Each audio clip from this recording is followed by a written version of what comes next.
Hi and welcome back to my YouTube channel. In this video I want to demonstrate my improved ability to play a funk strumming pattern at 100 beats per minute.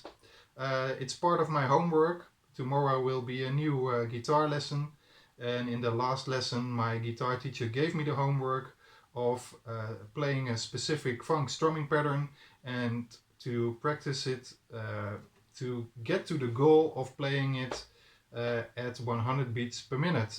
2 weeks ago that was very difficult, and in the first video after my homework, where I was for the first time practicing this funk strumming pattern, I thought it was a goal I couldn't obtain because it was feeling so difficult to get the speed up at 90, 95 and 100 beats per minute and to still be in control.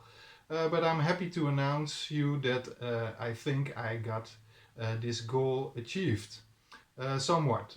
There are always little things I can concentrate on to get it even more clean or better sounding, but I think overall I'm able to play with the correct speed and to somewhat maintain the control of the dynamics in the ghost notes, and that was one of the purposes of this funk strumming pattern, because when your ghost notes are not sounding delicate, then you don't and then you aren't able to create the groove, which is the purpose of a funk strumming pattern.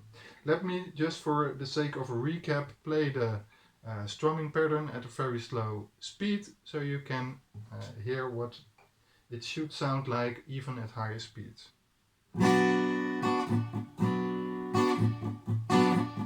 Downstroke, upstroke. So the first part is repeating, and it's separated with two ghost notes.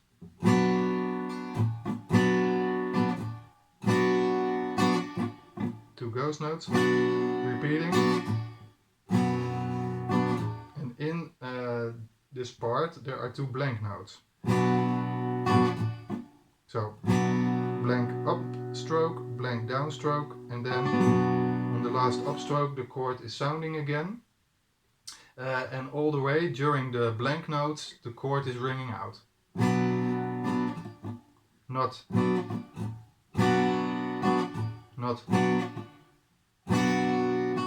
So I keep the chord, the bar chord, pressed.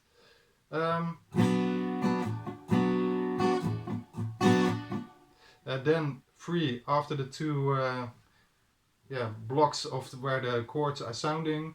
There are three ghost notes again, then a full sounding upstroke, and to finish off two ghost notes, and then the next bar will begin, and it is a 16th note strumming rhythm.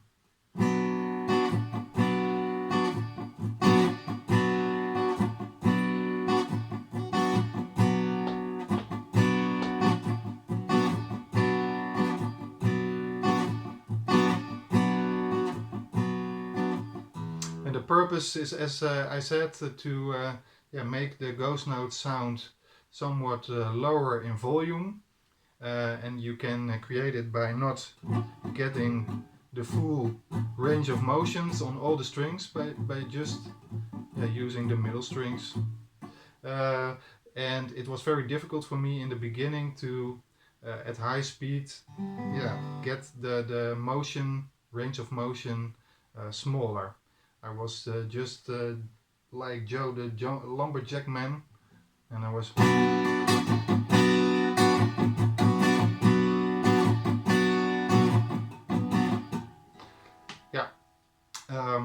and it was very difficult because I had to put a lot of force in my muscles. The tension in my muscles was very high, because that was the way I wanted to create my arm to move a little bit faster and to create the desired speed. Okay, I'm now going to demonstrate this funk strumming pattern with a metronome on the background at 100 beats per minute. And after a couple of minutes where I demonstrate my current ability, I will inform you about the reasons why I think my ability has improved. Okay, let me turn the metronome on. I will play it now, and sometimes it will take a couple of bars where I get the right tempo and the right feeling of the ghost notes, etc. In the beginning, the first bars, it is sometimes a little bit difficult. Let me get the tempo in my system.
Okay, I'm gonna turn the metronome off because otherwise it's a little bit annoying. I wouldn't say that I've mastered this, yeah, far from it, but I'm at least able to yeah, create the speed, the right tempo within my strumming hand, and that's something I wasn't able to do a couple of weeks now, 1.5 weeks ago. So that's the first thing which is improved, and I'm somewhat able to create some dynamics within between the notes, where the ghost notes are sounding a little bit less in volume, and the sounding notes are yes, harder in volume.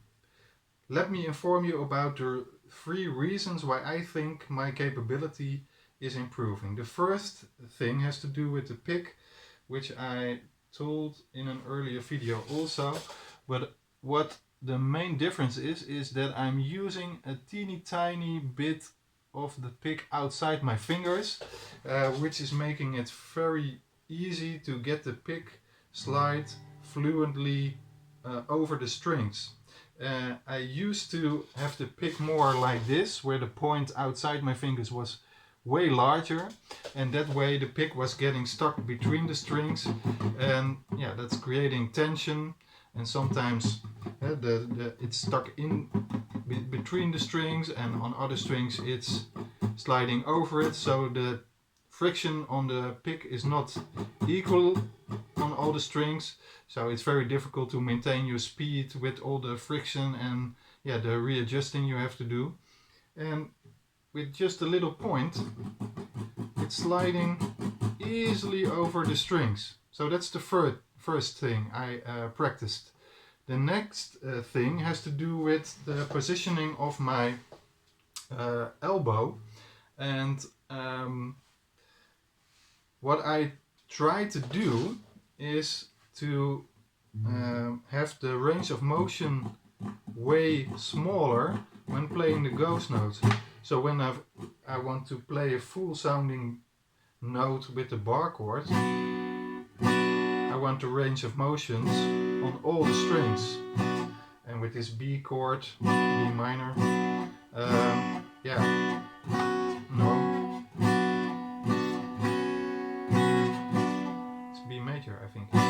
The major, but with the chord you don't want to sound the thick E string, but I mute it with my barring finger, so I think I touch it with my pick. But yeah, there my range of motion has to be on all the 6 strings, so larger than when I'm playing the ghost notes. So that's the first, the second reason. And yeah, what I also can tell you extra with this reason is that 1.5 weeks ago my range of motion was from above the sound hole to under the sound hole, so my range of motion was way larger than right now. And when you have a very large range of motion, yeah, it's more distance you have to travel with your hand. So yeah, the speed you can create is less. The smaller the range of motion, the easier it is to get the speed up. So that's the second thing. It has to do with the range of motion. Then on the last thing, it has to do with the bending of the elbow. What I want to do is to, like a brush, throw the excess paint off to get the angle of the pick slightly changing with every down and up stroke, so it's even more fluently sliding over the strings.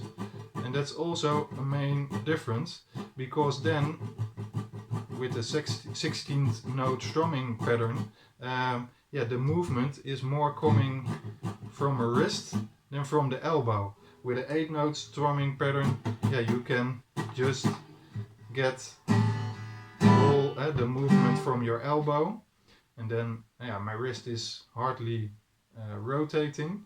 But with a 16th note strumming pattern, because the speed is so high, I create the speed from rotating the wrist. So that's another reason. And I think those are the main reasons why my capability of improving the speed has improved. I hope you find this somewhat informative, and hopefully it will help you if you are also struggling with getting the speed up while playing bar chords, or even the open chords for that matter. Thank you for watching, and till another video. Bye!